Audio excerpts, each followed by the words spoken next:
நடிகர் ஜெயமணி அவர்கள் இறந்து போறதுக்கு முன்னாடி, அவரு எழுதின ஒரு கடைசி கடிதம் அவங்க வீட்ல அவர் அறையில கிடைச்சிருக்குது. அத எடுத்து பார்த்துட்டு ஒட்டுமொத்த ஃபேமிலியும் ரொம்ப எமோஷனலா ஃபீல் பண்ணது மட்டும் இல்லாம, தான் குடும்பத்து மேல ஜெயமணி எந்த அளவுக்கு ஒரு அன்பும், அபிப்பிராயமும் வச்சிருக்காரு அப்படிங்கிற விஷயத்த நினைச்சு பயங்கரமா கண் கலங்கியிருக்காங்க. சின்னத்திரை அப்புறம் வெள்ளித்திரையில குணச்சித்திர நடிகராகவும், காமெடி நடிகராகவும் வலம் வந்தவர் தான் நடிகர் வி.சி. ஜெயமணி. இவரு ஜூலை 28ஆம் தேதி செவ்வாய்க்கிழமை மாரடைப்பு காரணமா சென்னை வடபழனியில் இருக்கக்கூடிய அவர் வீட்டுல காலமாயிட்டாரு. சொல்ல போனா சிறுகதைக்கு ஆசை சீரியல்ல மலேசியா மாமா அப்படிங்கிற கதாபாத்திரம் நடிச்சு இப்ப ரீசெண்ட் டைம்ல ஃபேமஸ் ஆனவர் தான் ஜெயமணி. அதுக்கு முன்னாடி ஜெயமணிக்கு பெருசா வாய்ப்புகள் இல்லையா அப்படின்னு கேட்டீங்கன்னா, கடந்த பல வருஷங்கள் முன்னாடி டெலிகாஸ்ட் ஆன திருமதி செல்வம் சீரியல்ல பூங்காவனம் அப்படிங்கிற கதாபாத்திரம் நடிச்சு அது மூலயமா தனக்கும் இடத்த பிடிச்சாரு. அதுக்கப்புறம் சரியா வாய்ப்புகள் இவருக்கு கிடைக்கல.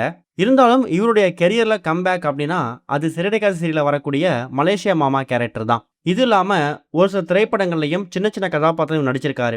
ஒரு பக்கம் கதை திரைக்கதை மேலையும் அதிக ஆர்வம் இருக்குது. தன்னோட உடம்ப எப்பொழுதுமே ரொம்ப கரெக்டா வச்சுக்கிட்டு ஹெல்த் கான்சியஸா இருக்கக்கூடிய ஜெயமணி அவர்கள் திடீர்னு மாரடைப்பு ஏற்பட்டு இறந்து போவாரு அப்படிங்கறத யாருமே எதிர்பார்க்கல.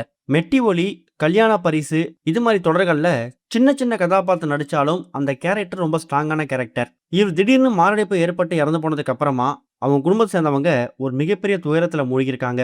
நடிப்புல சின்ன வயசுல இருந்தே ஆர்வம் அதிகமானதாலதான் கிடைக்கக்கூடிய எல்லா வாய்ப்பையும் நடிச்சிருக்காரு. திரைப்படத்துல ஆரம்பிச்சு குணச்சித்திர வேட வரைக்கும் எல்லா ரோலையும் நடிச்சு மக்கள் கிட்ட ஃபேமஸ் ஆனாரு. அப்படிப்பட்ட ஜெயமணி அவர்கள் தான் மனைவி மேல ரொம்பவே ஒரு அன்பும் அபிப்பிராயமும் வச்சிருக்காரு. கொஞ்ச நாட்களுக்கு முன்னாடி தான் இவருடைய மகளுக்கு திருமணம் நடந்திருக்குது.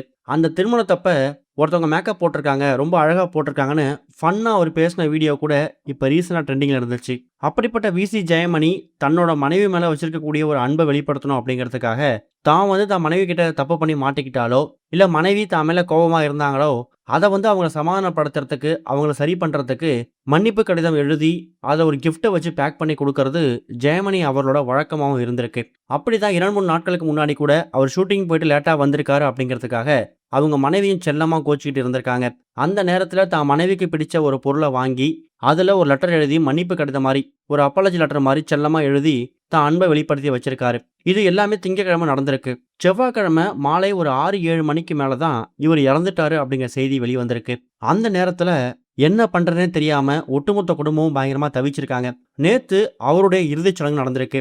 அவருடைய இறுதிச் சடங்கு நடந்ததுக்கு அப்புறமா அவர் அறையை ஓபன் பண்ணி பார்க்கும்போது அவருடைய ரூம்ல டேபிள்ல தான் தான் மனைவிக்காக எழுதின அந்த ஒரு கடிதம் இருந்திருக்குதான். இதை படிச்சு பார்த்து ஒட்டுமொத்த ஃபேமிலியும் ரொம்ப எமோஷனலா பிரேக் டவுன் ஆகி அழுதுருக்காங்க. அதுவும் ஜெயமணி அவரோட மனைவியை சமாதானப்படுத்துறது அப்படிங்கிறது ரொம்பவே கஷ்டமா இருக்குதான். இது வரைக்கும் கனெக்டிங் டிவிக்கு சப்ஸ்கிரைப் பண்ணனா மறக்காம சப்ஸ்கிரைப் பண்ணிக்கங்க. உடனடி அப்டேட்ஸ் பெறுவதற்கு நோட்டிபிகேஷன் பெல்லையும் கிளிக் பண்ணிக்கங்க.